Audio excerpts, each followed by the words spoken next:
Hi, ಎಲ್ರಿಗೂ ನಮಸ್ಕಾರ. Welcome to StudyIQ. I am Shruti and this is the video on Karnataka State Current Affairs June 2021 Part 2. June month current affairs ಒಟ್ಟು 2 parts ನಲ್ಲಿ ಬರುತ್ತೆ. Part 1, Part 2. Part 1 already upload ಮಾಡಿದೀವಿ. ಇದು Part 2. ಇದು ಕೊನೆಯ part ಆಗಿರುತ್ತೆ June month current affairs ಅಲ್ಲಿ.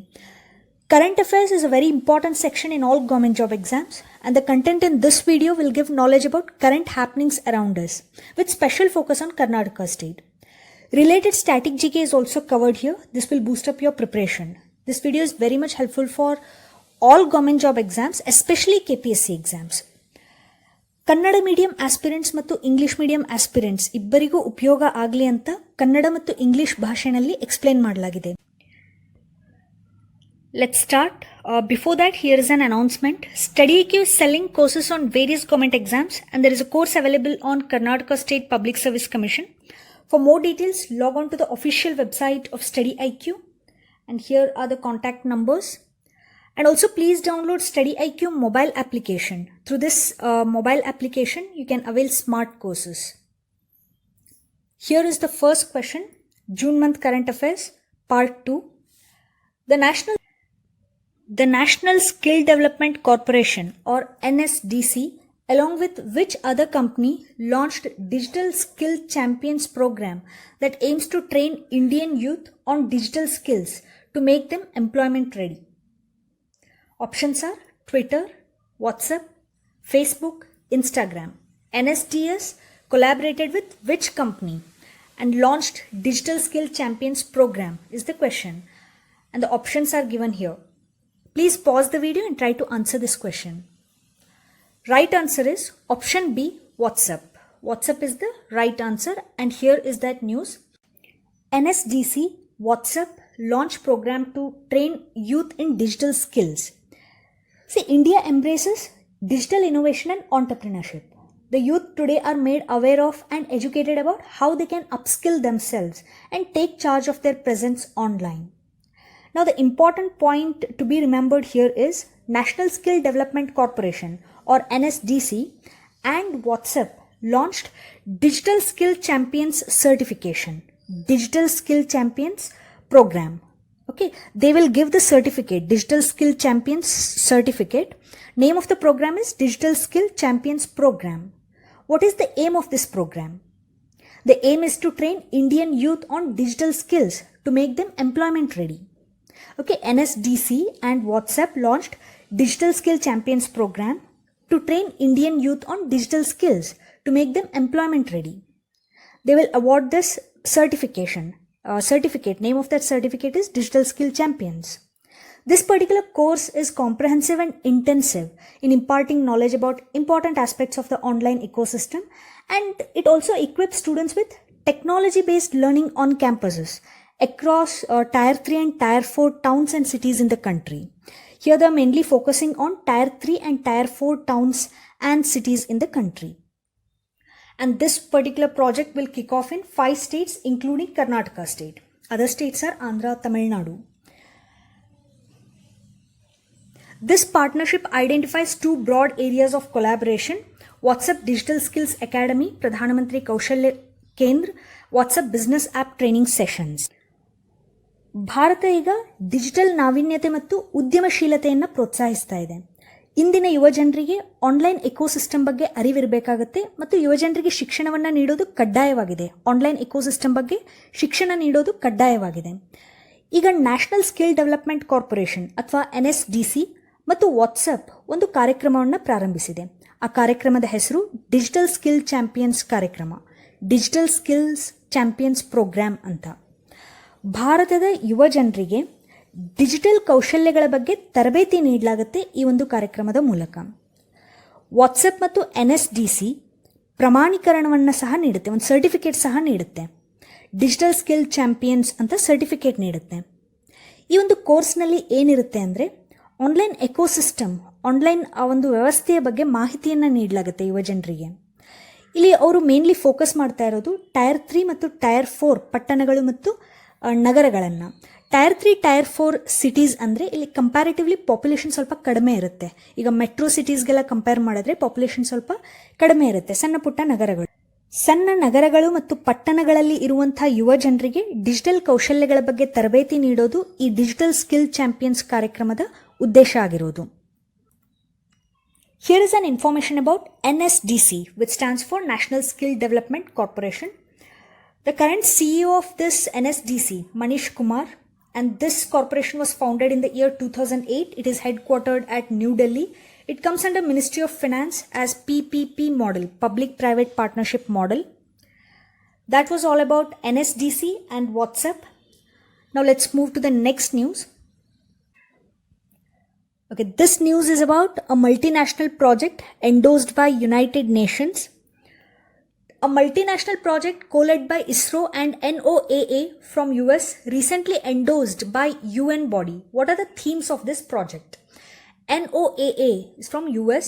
NOAA stands for National Oceanic and Atmospheric Administration. Multinational project is co-led by ISRO, which is in Karnataka state, headquartered at Bengaluru, and NOAA, which is in US. These two organizations are going to administer this multinational project. What are the themes of this project? Themes are disaster risk reduction and coastal resilience among continental shorelines and small island nations. Let us understand more about this news. ISRO NOAA led multinational project endorsed by United Nations body.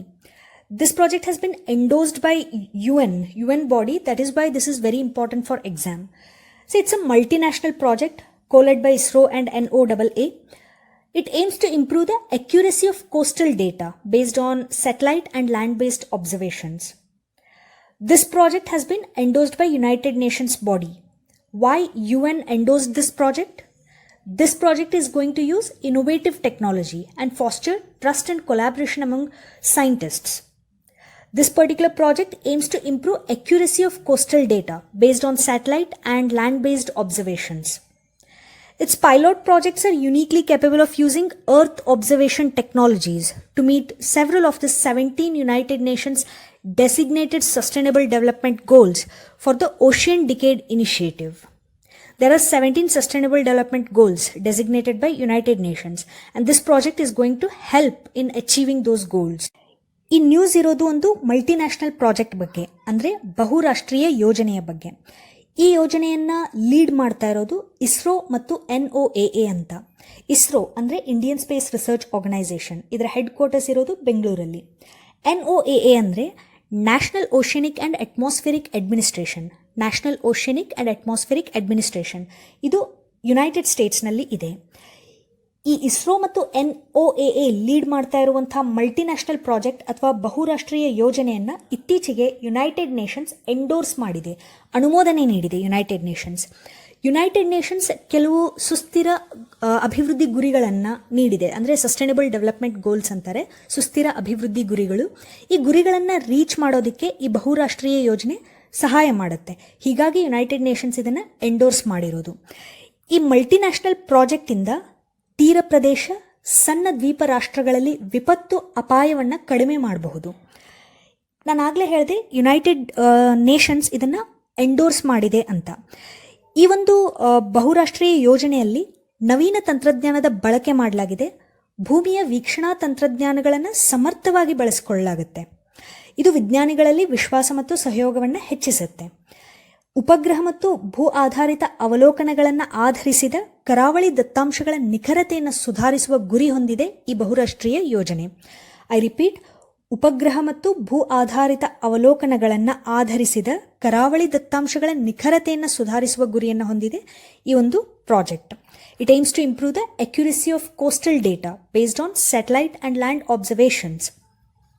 ಇಲ್ಲಿ important point ಏನಂದರೆ, ಇದೊಂದು multinational project. ISRO ಮತ್ತು NOAA ಇದನ್ನು lead ಮಾಡುತ್ತೆ. ಇದಕ್ಕೆ United Nations ಅನುಮೋದನೆಯನ್ನು ನೀಡಿ. This project was recently endorsed by International Oceanographic Commission or IOC as an initial action of United Nations Ocean Decade Plan. Please remember, Ocean Decade Plan started by United Nations, and this particular plan will span from 2021 till 2030. 2021 to 2030 Ocean Decade Plan. This particular plan will bring together governments, industry, academics, NGOs and other stakeholders to study our oceans and develop conservation solutions. Conservation ಅಂದರೆ ಕನ್ನಡದಲ್ಲಿ ಸಂರಕ್ಷಣೆ. ಇದು ಈ ಒಂದು ಪ್ರಾಜೆಕ್ಟನ್ನು United Nations endorse ಮಾಡಿದೆ ಅಂತ ಹೇಳಿದೆ. International ಓಷನೋಗ್ರಾಫಿಕ್ commission ಸಹ ಇದನ್ನು ಎಂಡೋರ್ಸ್ ಮಾಡಿದೆ. ಯುನೈಟೆಡ್ ನೇಷನ್ಸ್ನ ಒಂದು ಹೊಸ ಪ್ಲ್ಯಾನ್ ಇದೆ, ಓಷಿಯನ್ ಡಿಕೇಡ್ ಪ್ಲ್ಯಾನ್ ಅಂತ. ಈ ಒಂದು ಪ್ಲ್ಯಾನ್ ಈ ವರ್ಷ ಸ್ಟಾರ್ಟ್ ಆಗಿದೆ. 2021 2030ವರೆಗೂ ಈ plan ಚಾಲ್ತಿಯಲ್ಲಿರುತ್ತೆ.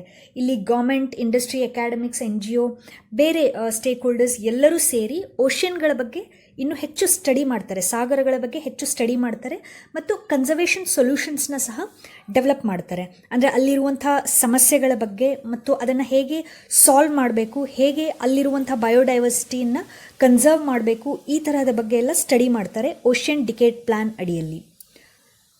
Let us know more about ISRO and NOAA. ISRO stands for Indian Space Research Organization. It is the National Space Agency of India and it is headquartered in Bengaluru. This ISRO operates under Department of Space. Please remember, ISRO operates under Department of Space.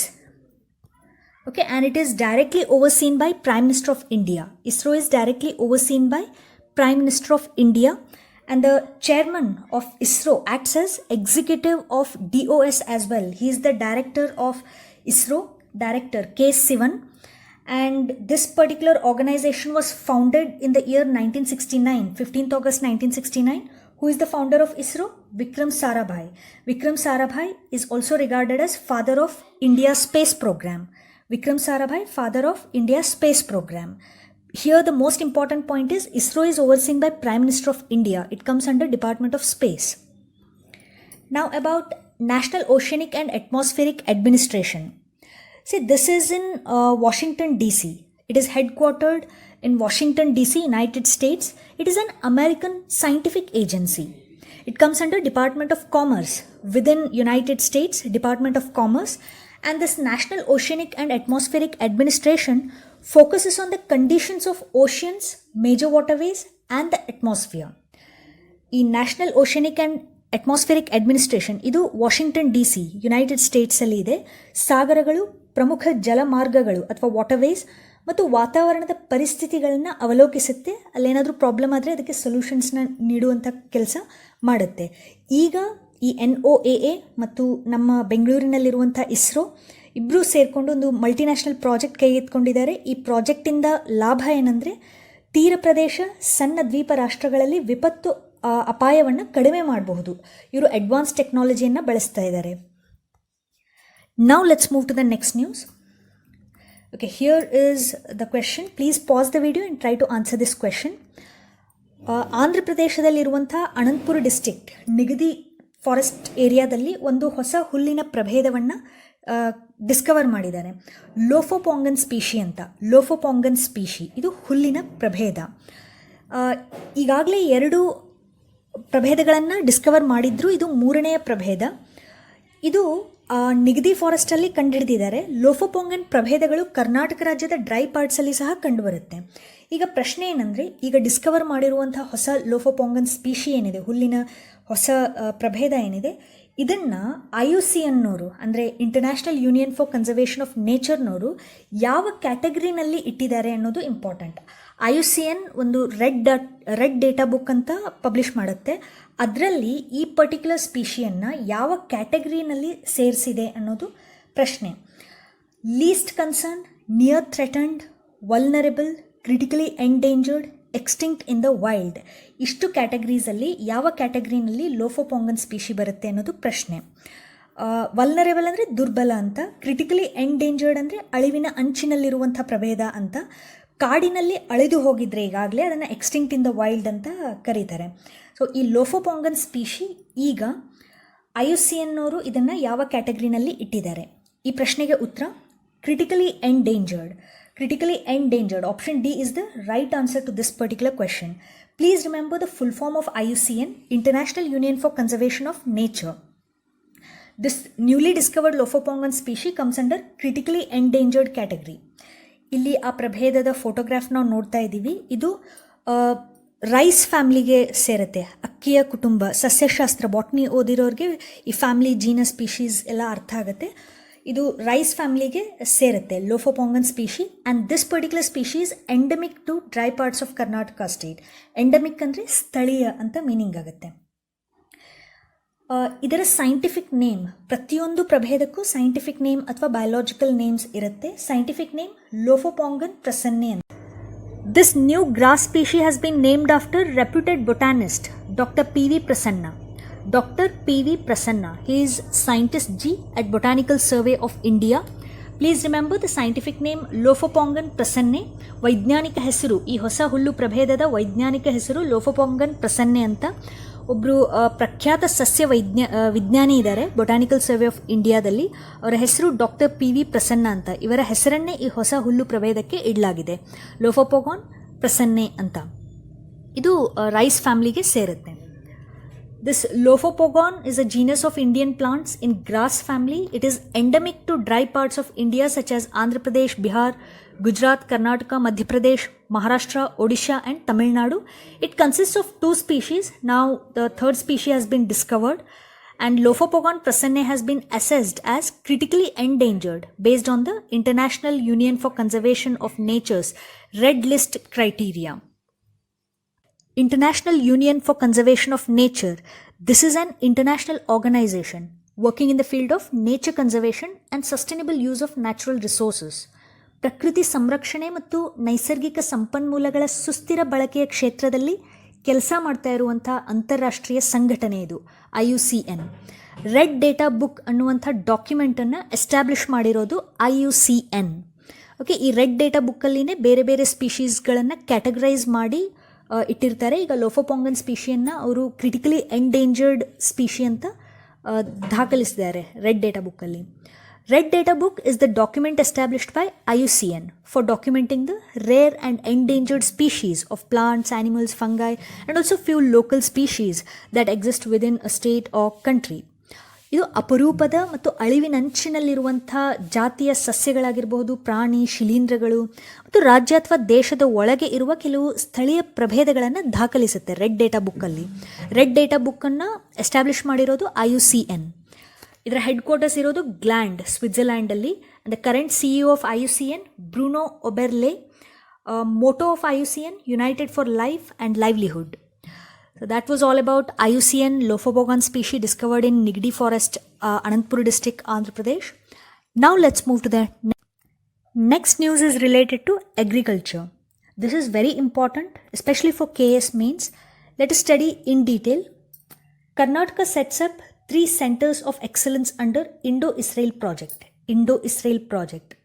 Centers of excellence for pomegranate in Bagalkote, for mango in Kolar, and Center of Excellence for Vegetables in Dharwad district. ಯಾವ ಊರಿನಲ್ಲಿ ಯಾವ agriculture ಕ್ರಾಪ್ಗೆ ಅಂತ centre of excellence ಸ್ಥಾಪಿಸಿದ್ದಾರೆ ಅನ್ನೋದನ್ನು ನೆನಪಲ್ಲಿಡೋದು prelims point of view ಇಂದ ಸಹ important ಆಗುತ್ತೆ. ಬೇರೆ KPSC ಎಕ್ಸಾಮ್ಸಲ್ಲಿ ಸಹ ಇದನ್ನು ಕೇಳುವ ಸಾಧ್ಯತೆ ಇದೆ. ಇದನ್ನು ಇಂಡೋ-ಇಸ್ರೇಲ್ ಪ್ರಾಜೆಕ್ಟ್ ಅಡಿಯಲ್ಲಿ ಸ್ಥಾಪಿಸಲಾಗಿದೆ. Okay, government of India and Karnataka jointly inaugurated 3 centers of excellence in Karnataka state under Indo-Israel agriculture project. Israel is the major exporter of fresh produce and world leader in agriculture technologies. Here it is very important to note that geography of Israel is not naturally conducive to agriculture. More than half of the land area is desert here, and the climate and lack of water resources do not favor farming. Now 3 centers of excellence are established in 3 locations: Bagalkote, Kolar and Dharwad district. Center of Excellence is an advanced and intensive agricultural farm that generates knowledge. Here they demonstrate best practices and trains our farmers based on Israeli novel agro-technology tailored to local conditions. The newly inaugurated Center of Excellence will help Karnataka farmers to choose and adopt the technology that suits them best with the goal of doubling their income. Karnataka has tried since long to push the Israel model of agriculture to be implemented in the state, especially in northern parts, which are home to the second most arid regions in the country after Rajasthan. Northern parts of Karnataka are home to second most arid regions in the country after Rajasthan. ಇಲ್ಲಿ news ಏನಂದರೆ ಭಾರತ ಮತ್ತು ಕರ್ನಾಟಕ ಸರ್ಕಾರ ಸೇರಿ Indo Israel ಕೃಷಿ ಯೋಜನೆ ಅಡಿಯಲ್ಲಿ ನಮ್ಮ ರಾಜ್ಯದಲ್ಲಿ 3 ಕೇಂದ್ರಗಳನ್ನು ಜಂಟಿಯಾಗಿ ಉದ್ಘಾಟಿಸಿವೆ. ಆ 3 ಕೇಂದ್ರಗಳು ಸೆಂಟರ್ ಆಫ್ ಎಕ್ಸಲೆನ್ಸ್ ಅಂತಾರೆ. ಒಂದು ಪೋಮ್ಗ್ರೆನೇಟ್ ಅಥವಾ ದಾಳಿಂಬೆ, ಇದು ಬಾಗಲಕೋಟೆಯಲ್ಲಿ ಸ್ಥಾಪಿಸಲಾಗಿದೆ. ಮ್ಯಾಂಗೋ ಅಥವಾ ಮಾವಿಗೆ ಸಂಬಂಧಪಟ್ಟ ಕೇಂದ್ರವನ್ನು ಕೋಲಾರದಲ್ಲಿ ಸ್ಥಾಪಿಸಲಾಗಿದೆ. ತರಕಾರಿಗಳಿಗೆ ಸಂಬಂಧಪಟ್ಟ ಕೇಂದ್ರವೊಂದನ್ನು ಧಾರವಾಡ ಡಿಸ್ಟಿಕಲ್ಲಿ ಸ್ಥಾಪಿಸಲಾಗಿದೆ. 3 ಸೆಂಟರ್ ಆಫ್ ಎಕ್ಸಲೆನ್ಸ್. ಯಾವ ಕ್ರಾಪಿಗೆ ಸಂಬಂಧಪಟ್ಟ ಸೆಂಟರ್ ಆಫ್ ಎಕ್ಸಲೆನ್ಸನ್ನು ಯಾವ ಡಿಸ್ಟಿಕಲ್ಲಿ ಸ್ಥಾಪಿಸಲಾಗಿದೆ ಅನ್ನೋದನ್ನು ನೆನಪಲ್ಲಿಡೋದು ಇಂಪಾರ್ಟೆಂಟ್ ಆಗುತ್ತೆ. ಈಗ ಇಸ್ರೇಲ್ ದೇಶದ ಬಗ್ಗೆ ಸ್ವಲ್ಪ ತಿಳ್ಕೊಳ್ಳೋಣ. ಇಸ್ರೇಲ್ ದೇಶದ ಜಿಯೋಗ್ರಫಿ ಅಥವಾ ಭೌಗೋಳಿಕತೆ ಕೃಷಿಗೆ ಅನುಕೂಲಕರವಾಗಿಲ್ಲ. ಇಸ್ರೇಲ್ ದೇಶದ ಭೂಪ್ರದೇಶ ಅರ್ಧಕ್ಕಿಂತ ಹೆಚ್ಚು ಮರುಭೂಮಿ ಇದೆ. ಇಲ್ಲಿಯ ಹವಾಮಾನ, ನೀರಿನ ಸಂಪನ್ಮೂಲಗಳ ಕೊರತೆ ಇದೆ. ಇದು ಕೃಷಿಗೆ ಯೋಗ್ಯವಲ್ಲ. ಆದರೂ ಸಹ ಇಸ್ರೇಲ್ ತಾಜಾ ಉತ್ಪನ್ನಗಳ ಪ್ರಮುಖ ರಫ್ತುದಾರರಾಗಿದೆ ಮತ್ತು ಕೃಷಿ ತಂತ್ರಜ್ಞಾನದಲ್ಲಿ ವಿಶ್ವದಲ್ಲಿ ಅಗ್ರಸ್ಥಾನವನ್ನು ಪಡೆದಿದೆ. ಇಸ್ರೇಲ್ ಕೃಷಿಯ ಮಾದರಿಯನ್ನು ನಮ್ಮ ರಾಜ್ಯದಲ್ಲಿ ಜಾರಿಗೆ ತರೋಕೆ ಕರ್ನಾಟಕ ಬಹಳ ಹಿಂದಿನಿಂದಲೂ ಪ್ರಯತ್ನಿಸ್ತಾ ಇದೆ. ಈಗ ಸದ್ಯಕ್ಕೆ 3 ಸೆಂಟರ್ ಆಫ್ ಎಕ್ಸಲೆನ್ಸ್ಗಳನ್ನು ಸ್ಥಾಪಿಸಿದೆ 3 ಡಿಸ್ಟಿಕ್ಗಳಲ್ಲಿ. ಈ ಸೆಂಟರ್ ಆಫ್ ಎಕ್ಸಲೆನ್ಸ್ಗಳಲ್ಲಿ ಸುಧಾರಿತ ಕೃಷಿ ಪದ್ಧತಿಯ ಬಗ್ಗೆ ಡೆಮಾನ್ಸ್ಟ್ರೇಷನ್ ನೀಡಲಾಗುತ್ತೆ, ಪ್ರದರ್ಶಿಸಲಾಗುತ್ತೆ ಮತ್ತು ಸ್ಥಳೀಯ ಪರಿಸ್ಥಿತಿಗಳಿಗೆ ಅನುಗುಣವಾಗಿ ಇಸ್ರೇಲಿ ಕೃಷಿ ತಂತ್ರಜ್ಞಾನವನ್ನು ಆಧರಿಸಿ ರೈತರಿಗೆ ತರಬೇತಿ ನೀಡಲಾಗುತ್ತೆ. ಇದು ಕರ್ನಾಟಕ ರಾಜ್ಯದ ರೈತರಿಗೆ ಉಪಯೋಗ ಆಗುತ್ತೆ. ರೈತರು ತಮ್ಮ ಆದಾಯವನ್ನು ದ್ವಿಗುಣಗೊಳಿಸೋದ್ರಲ್ಲಿ ಇದು ಸಹಾಯ ಆಗುತ್ತೆ. ಸೂಕ್ತ ತಂತ್ರಜ್ಞಾನವನ್ನು ಅವರು ಆಯ್ಕೆ ಮಾಡ್ಕೊಳ್ಬಹುದು, ಅದನ್ನು ಅಳವಡಿಸ್ಕೊಳ್ಬಹುದು ರೈತರು. ಕರ್ನಾಟಕ ರಾಜ್ಯದಲ್ಲಿ ಅದರಲ್ಲೂ ವಿಶೇಷವಾಗಿ ಉತ್ತರ ಭಾಗದಲ್ಲಿ ಶುಷ್ಕ ಪ್ರದೇಶಗಳು, ಆ್ಯರಿಡ್ ರೀಜನ್ಸ್ ಅಂತಾರೆ, ಶುಷ್ಕ ಪ್ರದೇಶಗಳು ಹೆಚ್ಚಿಗೆ ಇರೋದು. ನಮ್ಮ ಇಡೀ ದೇಶದಲ್ಲಿನೇ ಆ್ಯರಿಡ್ ಝೋನ್ಗಳು ಹೆಚ್ಚಿಗೆ ಇರೋದು ರಾಜಸ್ಥಾನದಲ್ಲಿ. ಅದನ್ನು ಹೊರತುಪಡಿಸಿದ್ರೆ ಕರ್ನಾಟಕ ರಾಜ್ಯದ ಉತ್ತರ ಭಾಗದಲ್ಲಿ ಈ ಆ್ಯರಿಡ್ ರೀಜನ್ಸ್ ಜಾಸ್ತಿ ಇರೋದು, ಅಂದರೆ ಇಲ್ಲಿ ನೀರಿನ ಕೊರತೆ ಇರುತ್ತೆ. ಈ ತರಹದ ಒಂದು ಜಿಯೋಗ್ರಫಿ ನಮ್ಮಲ್ಲಿ ಇರೋದ್ರಿಂದ ನಾವು ಇಸ್ರೇಲ್ ಕೃಷಿ ಪದ್ಧತಿಯನ್ನು ಇಲ್ಲಿ ಅಳವಡಿಸಿಕೊಂಡ್ರೆ ನಮ್ಮ ರೈತರಿಗೆ ಉಪಯೋಗ ಆಗುತ್ತೆ. These new centers of excellence will use advanced technologies like high and ultra high density planting, rejuvenation, canopy management, automated drip irrigation and fertigation technology among others to help improve yield and the quality of mango, pomegranate and vegetables. And they are going to bring some exotic varieties of mango like Tommy Atkins, Kent from Florida and Maya. Lily is a variety of mango from Israel. These varieties will be introduced in Karnataka. To know the performance of these varieties and supplying of these planting material to the farmers. ಈ Israeli ಪದ್ಧತಿಯನ್ನು ಏನು ಇಲ್ಲಿ ತರ್ತಾ ಇದ್ದಾರೆ, ಕೃಷಿ ಪದ್ಧತಿಯನ್ನು ಇಲ್ಲಿ high and ultra high density planting, ಅಂದರೆ 1 ಎಕರೆ ಪ್ರದೇಶದಲ್ಲಿ ಅತಿ ಹೆಚ್ಚು ಗಿಡಗಳನ್ನು ನೆಡೋದು, ಇದು ultra high density planting. Rejuvenation ಅಂದರೆ ಈಗಾಗಲೇ ಒಂದು ತೋಟ ಇರುತ್ತೆ, ಅದು ಹಾಳಾಗಿರುತ್ತೆ, ಅದನ್ನು ಮತ್ತೆ ರೆಜುವಿನೇಟ್ ಮಾಡೋದು. ಮತ್ತು ಕೆನಾಪಿ ಮ್ಯಾನೇಜ್ಮೆಂಟ್, ಈಗ ಮರ ತುಂಬ ಅಗಲವಾಗಿರುತ್ತೆ, ಅಲ್ಲಿ ಪ್ರೂನಿಂಗ್ ಟ್ರೈನಿಂಗ್ ಅಂತ ಕೆಲವು ಟೆಕ್ನಿಕ್ಸ್ನ ಬಳಸ್ತಾರೆ. ಕೆನಾಪಿಯನ್ನು ಮ್ಯಾನೇಜ್ ಮಾಡೋದು ಮತ್ತು ಆಟೋಮೇಟೆಡ್ ಡ್ರಿಪ್ ಇರಿಗೇಷನ್, ಹನಿ ನೀರಾವರಿ ಪದ್ಧತಿಯನ್ನು ಅಳವಡಿಸೋದು. ಫರ್ಟಿಗೇಷನ್ ಅಂದರೆ ಈಗ ಕ್ರಾಪ್ಸ್ಗೆ ಏನು ನೀರನ್ನು ನೀಡ್ತಾ ಇರ್ತಾರೆ ಅದರಲ್ಲಿನೇ ಫರ್ಟಿಲೈಸರ್ಸ್ನ ಹಾಕಿ ಕ್ರಾಪ್ಸ್ಗೆ ಸಪ್ಲೈ ಮಾಡ್ತಾರೆ, ಇದು ಫರ್ಟಿಗೇಷನ್ ಅಂತಾರೆ. ಅಂದರೆ ಇರಿಗೇಷನ್ ಅಲ್ಲಿ ಫರ್ಟಿಲೈಸರ್ಸ್ ಹಾಕೋದು. ಇರಿಗೇಷನ್ ಅಂದರೆ ನೀರಾವರಿ, ನೀರನ್ನು ಏನು ಕ್ರಾಪ್ಸ್ಗೆ ನೀಡ್ತಾರೆ ಅದರಲ್ಲಿನೇ ಫರ್ಟಿಲೈಸರ್ಸನ್ನು ಮಿಕ್ಸ್ ಮಾಡಿ ನೀಡೋದು, ಫರ್ಟಿಗೇಷನ್ ಟೆಕ್ನಾಲಜಿ. ಈ ರೀತಿಯಾಗಿ ಮಾಡೋದ್ರಿಂದ ಇಳುವರಿ ಹೆಚ್ಚಾಗುತ್ತೆ, ಇಂಪ್ರೂವ್ ಈಲ್ಡ್ ಮತ್ತು ಕ್ವಾಲಿಟಿ ಸಹ ಚೆನ್ನಾಗಿ ಬರುತ್ತೆ ಮ್ಯಾಂಗೋ, ಪೋಮ್ಗ್ರಾನೇಟ್ ಮತ್ತು ವೆಜಿಟೇಬಲ್ಸಲ್ಲಿ. ಈಗ ಎಕ್ಸಾಟಿಕ್ ವೆರೈಟಿಗಳನ್ನು ಇಂಟ್ರೊಡ್ಯೂಸ್ ಮಾಡೋರಿದ್ದಾರೆ. ಎಕ್ಸಾಟಿಕ್ ವೆರೈಟಿ ಅಂದರೆ ಬೇರೆ ದೇಶದ ತಳಿಗಳು.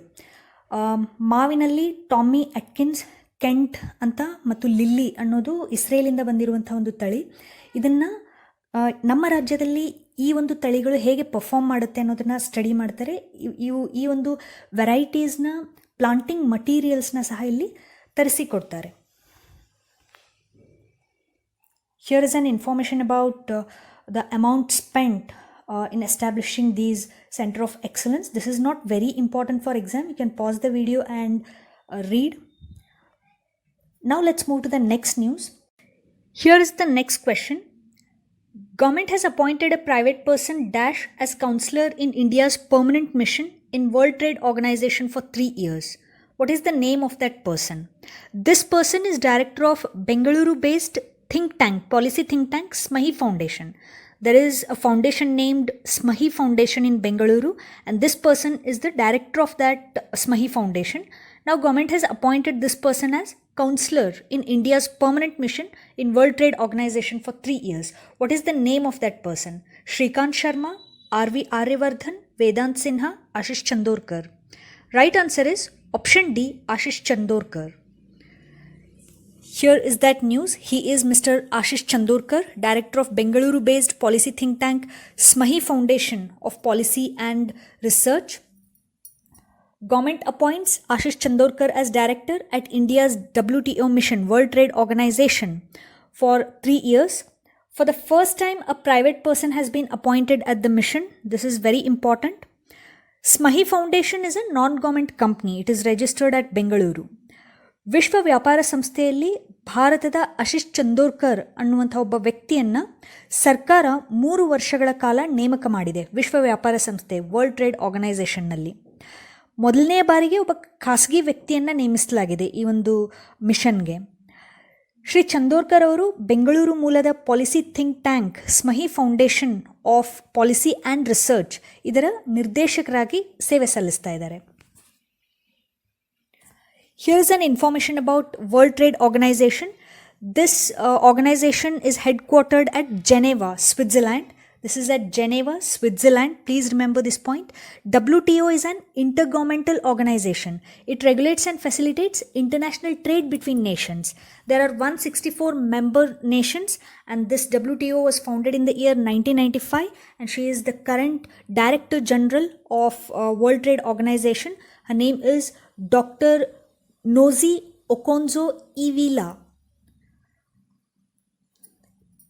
ವಿಶ್ವ ವ್ಯಾಪಾರ ಸಂಸ್ಥೆ ಅಥವಾ ವರ್ಲ್ಡ್ ಟ್ರೇಡ್ ಆರ್ಗನೈಸೇಷನ್ ಇದು ಅಂತಾರಾಷ್ಟ್ರೀಯ ಒಂದು ಸಂಸ್ಥೆಯಾಗಿದೆ. ರಾಷ್ಟ್ರಗಳ ನಡುವಿನ ಅಂತಾರಾಷ್ಟ್ರೀಯ ವ್ಯಾಪಾರವನ್ನು ನಿಯಂತ್ರಿಸುತ್ತೆ ಮತ್ತು ಸುಗಮಗೊಳಿಸುತ್ತೆ. ಇದರ ಪ್ರಧಾನ ಕಚೇರಿ ಇರೋದು ಜೆನೆವಾ, ಸ್ವಿಟ್ಜರ್ಲ್ಯಾಂಡಲ್ಲಿ. Now let's move to the next news. Next news is about Canara Bank. Canara Bank is headquartered in Bengaluru. Before that, here is the question. Please pause the video and try to answer this question. National Asset Reconstruction Company Limited, or NARCL, is also known as Good Bank, Bad Bank, Real Bank, Rich Bank. Which is the right option? Asset Reconstruction Company. ಅಂದರೆ ಆಸ್ತಿ ಪುನರ್ನಿರ್ಮಾಣ company ಅಂತ meaning ಆಗುತ್ತೆ. Asset reconstruction ಅಂದರೆ asset ಅಂದರೆ ಆಸ್ತಿ. Right answer to this particular question is option B, Bad Bank. National Asset Reconstruction Company is also known as Bad Bank. Canara Bank to buy 12% stake in Bad Bank.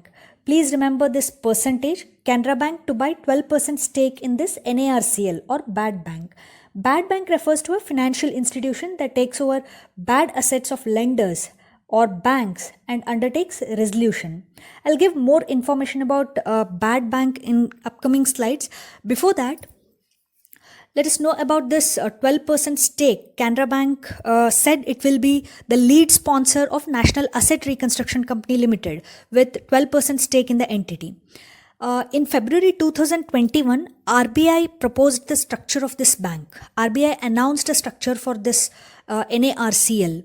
Canara Bank has sought approval from RBI for participating in NARCL as sponsor, contributing 12% stake. Canara bank ಇದು national asset reconstruction company limited ಅಥವಾ bad bank ಅಂತ ಕೂಡ ಕರೀತಾರೆ ಇದನ್ನು. ಇಲ್ಲಿ ಒಂದು ಪ್ರಮುಖ ಪ್ರಾಯೋಜಕತ್ವವನ್ನು ಪಡಿತಾ ಇದೆ. ಈ ಒಂದು ಘಟಕದಲ್ಲಿ 12% ಪಾಲನ್ನು ಹೊಂದಿದೆ ಕ್ಯಾನ್ರಾ ಬ್ಯಾಂಕ್. ಯಾವುದರಲ್ಲಿ? National asset reconstruction company limited. ಇದಕ್ಕೆ ಬ್ಯಾಡ್ ಬ್ಯಾಂಕ್ ಅಂತ ಸಹ ಕರೀತಾರೆ. ಬ್ಯಾಡ್ ಬ್ಯಾಂಕ್ ಅಂದರೆ ಏನು, ಇದು ಹೇಗೆ ಕಾರ್ಯನಿರ್ವಹಿಸುತ್ತೆ ಅಂತ ಮುಂದಿನ ಸ್ಲೈಡಲ್ಲಿ ನಾನು ತಿಳಿಸ್ತೇನೆ.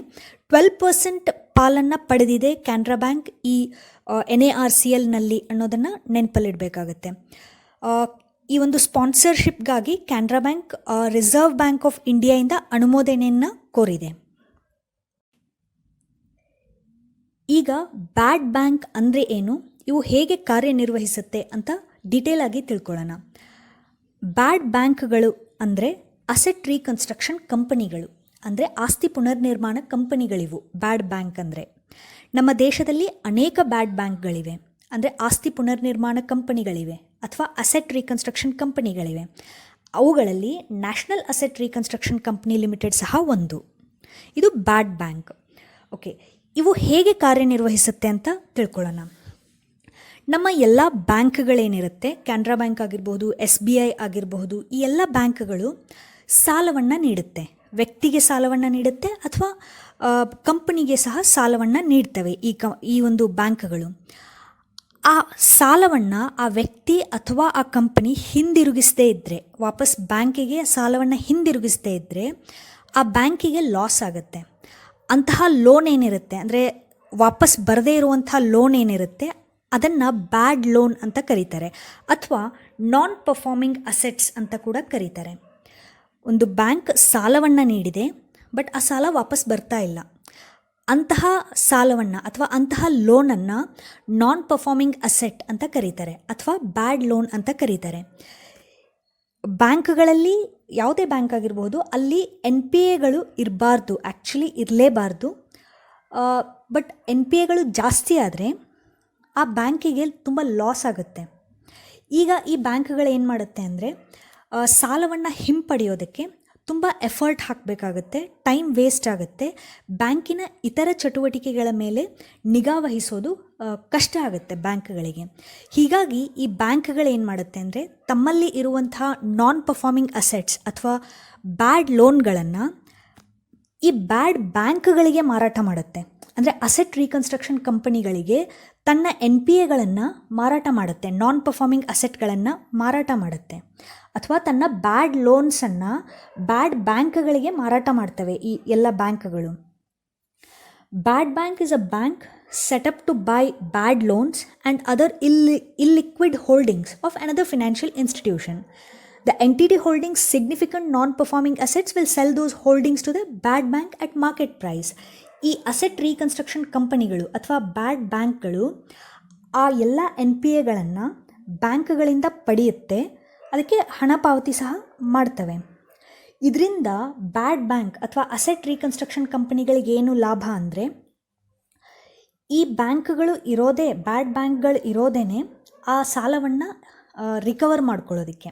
ಸೊ ದ್ಯಾಟ್ ಇವೆಲ್ಲ ಬೇರೆ ಬ್ಯಾಂಕ್ಗಳೇನಿದ್ವು ತಮ್ಮ NPAಗಳನ್ನು ಈ ಬ್ಯಾಡ್ ಬ್ಯಾಂಕ್ಗಳಿಗೆ ಮಾರಾಟ ಮಾಡಿದ್ವಲ್ಲ, ಕೆನರಾ ಬ್ಯಾಂಕ್, SBI ಬ್ಯಾಂಕ್ ಅಥವಾ ಇನ್ನಿತರ ಬ್ಯಾಂಕ್ಗಳು, ಈ ಎಲ್ಲ ಬ್ಯಾಂಕ್ಗಳು ಈಗ ಸಾಲದ ರಿಕವರಿ ಮಾಡೋದಕ್ಕೆ ಏನು ಟೈಮ್ ಮತ್ತು ಎಫರ್ಟನ್ನು ಹಾಕ್ತಾಯಿದ್ವು, ಅದನ್ನು ಬಿಟ್ಟು ತಮ್ಮ ಬ್ಯಾಂಕ್ಗಳ ಇತರ ಚಟುವಟಿಕೆಗಳ ಮೇಲೆ ಗಮನ ಹರಿಸಬಹುದು. ಈ ಅಸೆಟ್ ರೀಕನ್ಸ್ಟ್ರಕ್ಷನ್ ಕಂಪನಿಗಳು ಅಥವಾ ಬ್ಯಾಡ್ ಬ್ಯಾಂಕ್ಗಳು ಆ ಸಾಲವನ್ನು ರಿಕವರ್ ಮಾಡ್ಕೊಳ್ಳೋದಕ್ಕೆ ಪ್ರಯತ್ನ ಮಾಡುತ್ತೆ.